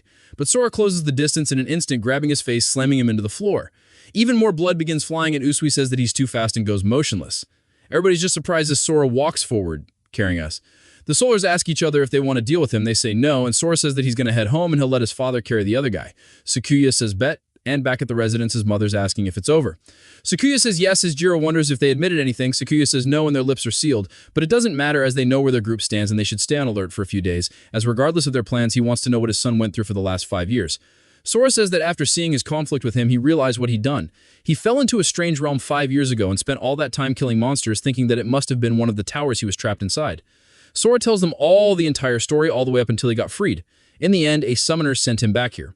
His father says that there are 16 towers in total, but none of them match his story. Sora says that means it was just an uncharted one.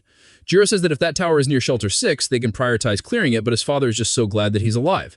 Jiro laughs, saying that not only is he alive, but he's billions of times stronger than everybody else. His mother says that it doesn't matter because all that does is that he's home now. His father says that he never will let their family split up again. Sora looks at his hands, realizing that his parents are just as scarred up as he is, and then he never wants to lose his family again. The lights begin flickering before they go out entirely. Sora realizes this is bad as they wonder if it might be a blackout, but Sukuya says that he hasn't heard any thunder yet. His alter ego appears behind him, saying that he definitely won't let him go away this time. Sora says that not only did he appear, but what he said is different from last time. Moreover, it seems that neither of his parents can see the illusion despite being ability users. The illusion then looks surprised. Sora wonders if it left, but instead it stands directly behind him, saying it's been a while, calling him to Seed of the Abyss. Sora is surprised that it acquired a sense of self, but says that it does not look like he is physically materialized. And since it is an illusion, he can deal with it later.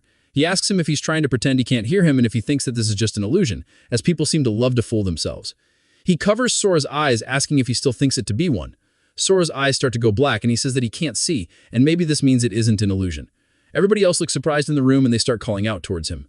His father asks what happened to his eyes, and his mother tries to purify him, but the status window says that the target is not cursed.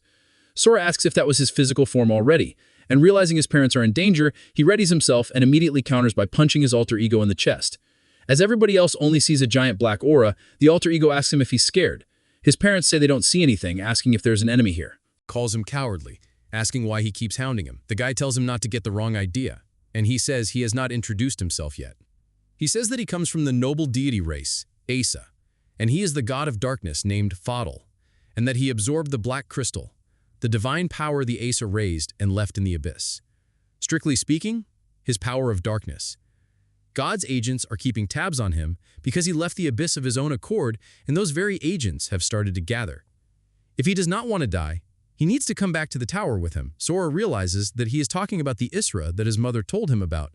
Sukuya says that he doesn't know what's going on, but he can tell that it's dangerous and he'll help, but his mother tells him to stop as they need to see how things plan out. Sora asks why it would matter, as he can even body a god. So what would a few Isra do to him? Fodal yells, telling him to stop getting cocky because he beat him by a stroke of luck. And the other Isras can't even be compared to his current strength. Sora asks what basis he is supposed to believe him on. Flea begins laughing, saying that he doesn't have to believe him and he will regret everything right after blood starts raining on this land. Sora thinks about it. While he doesn't trust him, if the one-off chance he is telling the truth, he doesn't know what to do. Flea turns, realizing something as somebody is sending out some kind of holy energy, but it actually shocks Flea. Sora's vision starts to come back as well as Flea is screaming. Sora wonders what's going on, and we hear someone saying he believes him. Sakuya calls out to him, and we learn that his name is Shuinji. Sora is surprised to see him, as this is the monk from the shelter entrance. He asks his father if he knows him. His father says that he's not just some guy. He founded the guild together. Fodal tells Shuinji to release him, and Sora asks if he can see him.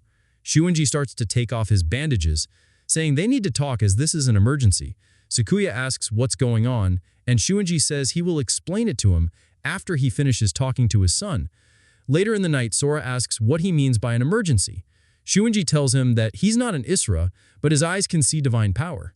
It was for that reason he was able to use forbidden arts to seal the god temporarily. While staring at Sora, he can tell.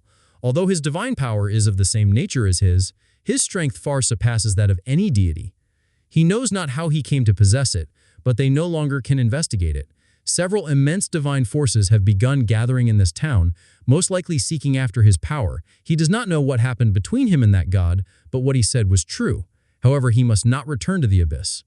What resides within the tower is far more troublesome than Isris. It seeks to deceive him and drag him back in order to reclaim his divine power. What he needs now is to enlist in the military and leave this place. Sora says those people just tried to blow them up. Shuzenji laughs, saying the military may be like that now, but there is one individual whom he can trust. The Isra will not dare lay a finger on him if he is officially aligned with the military. Sora asks how that will guarantee his parents' safety if he leaves, but Shuzenji assures him that the Isra abide by an unspoken rule to not involve themselves with ordinary civilians. It is precisely because of that custom that the Union continues to exist, and, above all, with him present, they will not act irrationally. After all, Rakhans are equal in power to Isra. Can't wait for this Rakan to run my lane down. It jumps to the Tiger's Roar Guild and a guy saying it was a mission. There was no system, and they even wasted 4 of their Isras on him.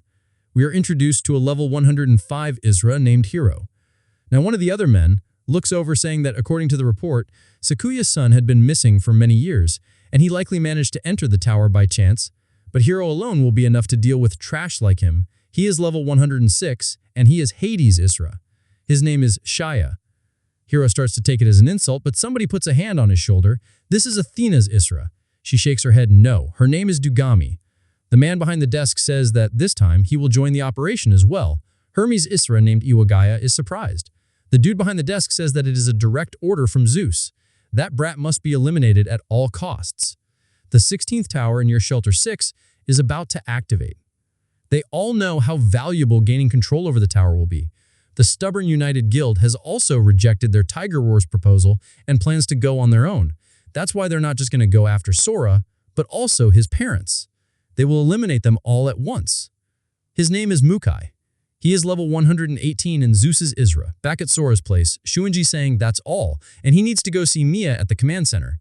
She is an acquaintance of his, and he is sure that he will protect him, also to check the curse formation as well, because once the battle starts, even Tiger's Roar won't be able to do anything if the curse formation is in place. Sora's mother tells him not to be worried, because they're based here for a good reason. He nods his head, saying, okay. 15 minutes later, at the front gate, Shuinji sits there.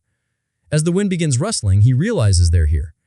As he begins sensing divine energy from the main gate, there's a group of people now there. They send an attack, which he blocks using an ability called the Gold Bell Curtain. The attacks, though, are powerful enough to start cracking his barrier, shattering it, as it is all of the Isras from earlier.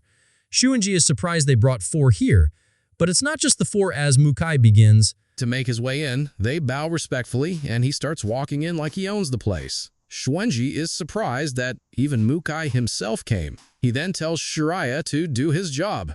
Shiraya says, yes, sir, as he begins to accumulate some kind of dark energy that floats around in the air above Sakuya. Sakuya asks what this is as it starts coddling against him. Shuenji realizes this is bad. All members of their guild have been captured by these evil spirits, and there's no escape now that they've been captured. Sakuya starts to use his skill, looking at all of their levels and all of the Ishra that are around here. He says the difference in their levels are completely ridiculous, as they're between the 40s and 70s, and they're all way above the hundreds. Shuenji asks what business they could have to visit them in the middle of the night. Shiraya says, according to the spirit, he's not here. Mukai asks where he is, and Shuenji says that he has no idea who he's talking about. Hiro gets pissed, asking what he just said, and Shuenji says that it seems like he lacks manners. Hiro says if he has a death wish, he'll make it come true. But Sora's mother begins to activate the barrier in the basement. They have now all been afflicted with her curse of weakness, and we see a little aura on each and every single one of them, showing they have been put under the ailment. Hiro says this is annoying while rearing back his fist. He says that even if he is cursed by a level 68 piece of shit, he can crush their guild alone. But Shuenji catches his fist, which catches him off guard. He says that he's underestimating them too much, as he is now only level 71 due to the curse. Hiro says there's no way his level decreased by 30. Shuenji tells him that without his high level, he's nothing. As he puts his palm on his chest, he sends him flying all the way to the gate. They are all now in the 70s, except Mukai, who is in the 80s still. Sakuya says anyone standing in the curse zone will have their level reduced by half at the caster's level. In other words, their levels have been reduced by 34, asking if they can still fight in this state. Mukai begins laughing, saying that the shit is finally getting fun. He calls out to Dugami, telling her that it's time for her to step up. Now she begins casting a spell from her hand. As Mukai laughs, saying as long as they are in the palm of his hands, Sora will definitely return. Everything around them begins to look like it's getting distorted, until Shuenji opens his eyes once more as they are now brought into Athena's arena. Mukai says that it's been a long time since he found an equal opponent, and at least he won't be bored waiting for Sora to fall into their trap. As for the rest, they can go ahead and dispose of every single one of them as we see all the men ready to fight. Meanwhile, in some ruins, we see Mia looking over as something's flying in. It's none other than Sora, who lands directly beside her. She's surprised, and he holds up the picture, looking at it, saying that this is definitely her. He explains that he's from the Union, and he's come to seek the military's protection. She tells her men to lower their weapons and asks if he is Sora, as there is something she has been meaning to ask him. But back at the Colosseum, everybody looks tense. Somebody slams a pole into the ground as pillars with flames atop them begin to ignite. We see none other than Dugami telling the gods to bear witness to her battle and let their miracles guide this duel. As she begins to shoot up some energy into the air, we see none other than Athena's godly spirit take form. Sakuya is surprised, and she says that each side shall send forth 5 warriors. Whichever team claims 3 victories shall earn the blessings of Olympus, but for the defeated, they shall be scorched by the divine light and perish. The air is tense, and Sakuya asks what they mean by 5 warriors, as there are 8 here. She says that for now that is the case, as the stars of the show are still on their way, talking about Mukai and Sora. Hiro steps up, asking who wants to die first, and challenges them to a battle. Sakuya and the rest are hesitant, but Shuenji steps up, saying that his shallow judgment has led them to this. Sakuya says that he's just being here is more than enough, and it's not his fault, and that his wife's curse has lowered their levels. So they've got a shot in a one-on-one battle. Jiro says that he's right, and since the lady is also not built for combat, if the 3 of them can win, it will secure their victory. Shuenji smiles as he and Sakuya firmly believe they're going to win. Shuenji says that the Ares SRA is the most brutal of them all. After becoming an SRA, he once took down an entire guild by himself, and they even had 3 of their own. He unleashed Ares' overwhelming skills and defeated them, but he should not worry, as he's got a plan against him, and that he will handle the first battle. As they step into the ring, they begin to have a stare down, and Shuenji asks if he will accept his request. Hiro is pissed as Athena tells the warriors to take their positions and commence battle. Hiro starts to laugh and charges directly towards him, saying that he's had enough of his shit. Shuenji deflects the first strike. Hiro counters with a back fist, which gets dodged, as well as they start attacking one another. Hiro asks if all he's going to do is dodge. Eventually, Shuenji grabs his hand. Sakuya gets excited, saying that he's got this, but it's exactly what Hiro wanted. Shuenji realizes this, but it's too late, so he rears back his palm and hits him with a strike, creating a lot of distance between the two of them. Hiro smiles and regains his balance. Shurya says that he made the first move and then kept his distance, and this is going to be rough. Dugami says that it's not like Hiro's attacks are weak, though. As we see Shuenji is bleeding from his arm, Sakuya asks if he's okay. Hiro smiles, asking him how the ting of Cadmus feels, as we see bones coming from his knuckles. Bro is really just the Tamu Wolverine. Shuenji says that must be Ares' pet snake. He never thought it would help him with a fight, but Hiro tells him that they're just getting started as he dashes forward, saying that he has yet to have his fill. Hiro comes in with an attack, which Shuenji dodges, but he then feels a sharp pain, as we see Cadmus has attacked his left arm. Shuenji realizes this is bad because it got even faster. He starts dragging him around, but he locks in as he returns with the gold bell curtain again, deflecting Cadmus off of him. They then distance themselves from one another. Shuenji says that Cadmus did not get faster, rather it is he who got slower as he got inflicted with Draco poison. Hiro tells him that he's pretty tough for a monk, because every single time Cadmus injures him, it heals Hiro. Hiro says that this is probably the extent to his power. Sakuya can feel the gap between them will keep increasing as the fight draws out, as he is using his appraisal skill. Hiro begins charging in, and this time goes in with a kick, which Shuenji blocks. Hiro taunts her, asking how it feels to have poison coursing through his body, and that he can't wait to see how long he lasts. Shuenji says throughout the void, across all realms, in the Dharma, but Hiro says he has no time to hear him yap about some monk BS. Even both Shurya and Dugami wonder what's going on because they're sensing divine power from Shuenji, but he is not an S-Ra, so where is all that power coming from? Shuenji continues his chant. Sakuya says this can't be and it's a risky move, but for him to come up with a breakthrough solution in this situation means they might actually be able to win this match. The divine energy continues to flow from within Shuenji. Hiro is caught off guard as what he sees is a giant deity in front of him named the Vajra Bodhisattva 166. The deity strikes the ground, which Hiro backsteps from, and he asks if he really thought that puny attack would do anything to him as Hiro begins to ascend into the air with the deity behind him. He flies directly towards Hiro. Hiro laughs, calling him an idiot, asking if he's trying to go hand with him, and that he likes his guts, and this must be his breakthrough plan. There was a dumbass like him a long time ago amongst the people he's killed. He thought he could block the Fang by condensing his divine power. But what he didn't know was that divine power is a source richer than even fresh blood, and that he's got to devour every last part of him just like he did with that idiot, and he'll drown in the depths of despair and die. But instead, Hiro gets clocked straight in the face, causing him to get sent flying backwards. Confused, he just wonders what the hell's going on. Shuenji continues his assault, kicking him in the stomach. Hiro can tell that it's not just his speed, but even his power and reflexes. Everything about this dude has gone up a whole nother level, but it just means he's going to be perfect for Cadmus to take care of, and he tells him to go ahead and let him get himself consumed already as Cadmus is biting onto his armor. Shuenji looks down at it, and Hiro tells him that his divine power will now belong to him, and he starts to get cocky thinking that it's over, only for him to get pierced through his chest with some kind of an attack. After what happened, divine power begins pouring out of his eyes and mouth. He says that he can't control his divine power anymore as it begins surging throughout his entire body. Shuenji tells him that it was too early for him to rejoice as a Recon's power is heavily taxing on the body, and he hits him straight in the face. Hiro says there's no way Cadmus cannot absorb his divine power. Hiro tells him that this is not divine power and that he is too naive. He hits him in the face, sending his body cartwheeling. Sora's mother says that she didn't understand his feelings as to why he wanted to convert to being a Recon back then.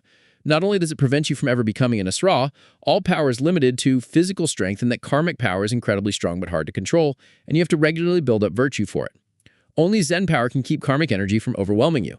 Since the Ares Asra has absorbed more karmic power than he can control, moving it all will be difficult for him.